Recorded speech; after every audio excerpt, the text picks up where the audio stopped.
Quais seriam os 5 pilares da riqueza? Eu brinco que essa é a minha identidade secreta, né? Que é cara de desenvolvimento pessoal. Eu gosto muito de desenvolvimento pessoal, filosofia, acho fundamental. Eu tive muita dificuldade na minha vida, né? Por uma série de questões. E aí era ali 97, eu tinha acabado de entrar na corretora, tava trabalhando, tinha acabado de entrar na faculdade, então eu ia na faculdade à noite, trabalhava o dia inteiro, saía às 6 horas da manhã, usava terno dos outros, porque eu não tinha dinheiro pra comprar terno, então meu avô me arrumou um terno lá. Então, uma vida difícil, né? Bem diferente da vida que eu havia tido alguns anos atrás. Então, não conseguia arrumar namorada, me sentia frustrado porque imaginava que eu jamais aprenderia aquelas coisas. O meu pai tinha quebrado, então eu não tinha dinheiro pra nada. Eu também, por causa da ansiedade, da angústia, tinha engordado muito. Cheguei a pesar 100 quilos, né? Hoje eu peso 74, então são 26 quilos a mais. Eu ganhei em poucos meses. E aí, todo esse conjunto de angústias, de desânimos, me gerou uma espécie de uma depressão, assim. E aí eu escutei uma frase que é: toda relação é uma relação de interesse. E eu achei aquilo terrível, achei aquilo ali uma coisa sádica, uma coisa ruim, né? Falei, poxa, então não adianta eu ser quem eu sou, que as pessoas vão reconhecer o meu valor. Não, eu preciso ser interessante. As pessoas precisam se interessar por mim. E eu achava que a única coisa que interessava ali,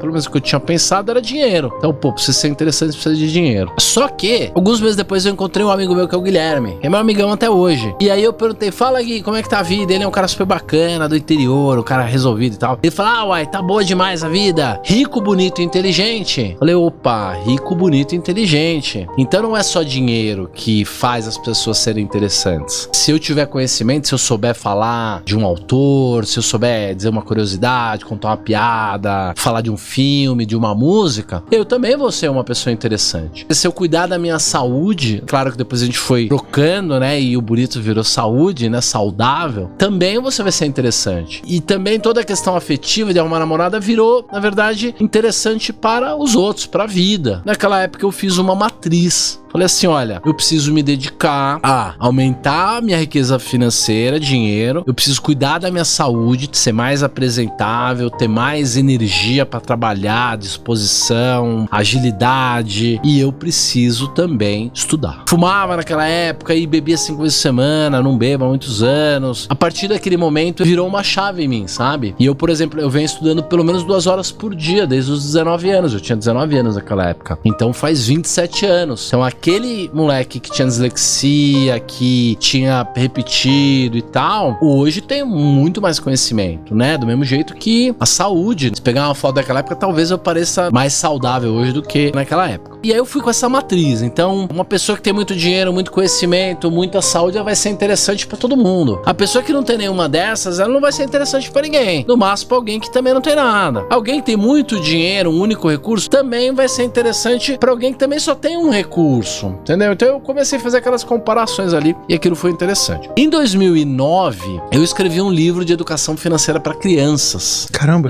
Valendo Storm. Hoje é a Liberta Global, né? Eu era sócia e era o meu segundo livro e a gente escreveu esse livro de educação financeira para criança chamado Benjamin e o Poder do Tempo. Benjamin é um menino de 6 anos de idade que descobre que colecionar dinheiro é melhor do que colecionar coisas. Porque as coisas se desvalorizam, ficam velhas e o dinheiro se valoriza no tempo. E o Benjamin é em homenagem ao professor do Buffett, o Benjamin Graham. E o personagem Benjamin do livro é um livro com desenho, super bonitinho e tal. Ele é baseado na vida do Buffett. O Buffett, aos 6 anos de idade, descobriu que colecionar dinheiro era melhor do que colecionar coisas, porque o dinheiro se valoriza no tempo. Tive que pensar muito, estudar muito a relação do tempo com o dinheiro. O que vale mais, o tempo, o dinheiro? Então eu adicionei essa 4ª dimensão nessa minha fórmula dos tipos de riqueza. Então, antes era saúde, conhecimento e dinheiro. E aí eu adicionei o tempo, né? Porque meu pai falava isso. Pô, não adianta você ter tudo e não ter tempo pra nada, né? Diz que rico é o cara que tem uma agenda vazia, tem tempo pra fazer tudo aquilo que precisa e tudo aquilo que quer. Adicionamos o tempo ali como uma dimensão. E aí eu fiquei com esse modelo que tinha 4 pernas, né? Dinheiro, saúde, conhecimento e tempo. E eu falava pras pessoas, quer ter sucesso, é só você cuidar da sua saúde, seu conhecimento, seu tempo. E é bom isso, por quê? Porque você deixa de perder tempo. Você deixa de gastar o seu tempo com bobagem, com gadice, oba-oba de festinha. Você começa a ir atrás daquilo que vai tracionar mesmo, daquilo que vai te fazer valorizar, te fazer mais interessante. E aí adicionamos o tempo. E aí eu sempre falava isso, eu criei conteúdo, tentei escrever um livro. Paralelamente a carreira no mercado, eu eu tratava dessas questões filosóficas e fui atrás de fontes. Então, fui estudar Aristóteles, fui estudar isso, fui estudar aquilo, Platão, Buda, Jesus Cristo e tal. E aí eu tava na minha casa no dia 3 de abril de 2011. Eu já tinha vendido um pedaço de uma empresa que eu tinha, então eu tinha dinheiro. Tinha 9% de gordura, então eu tava com a saúde pra dar e vender. Podia falar de qualquer tema, do livro do Dostoiévski, da matemática e tal. Eu tinha tempo, porque eu tinha vendido a empresa, tava lá tranquilo. E eu não tava me sentindo bem. Tinha um buraco, faltava alguma coisa. Faltava o transcendental. Eu sentia que tinha um buraco. E eu tava ali num colapso emocional. E aí eu lembrei que alguém me falou assim: não, muito legal sua fórmula aí e tal, mas cadê o amor? E tchum,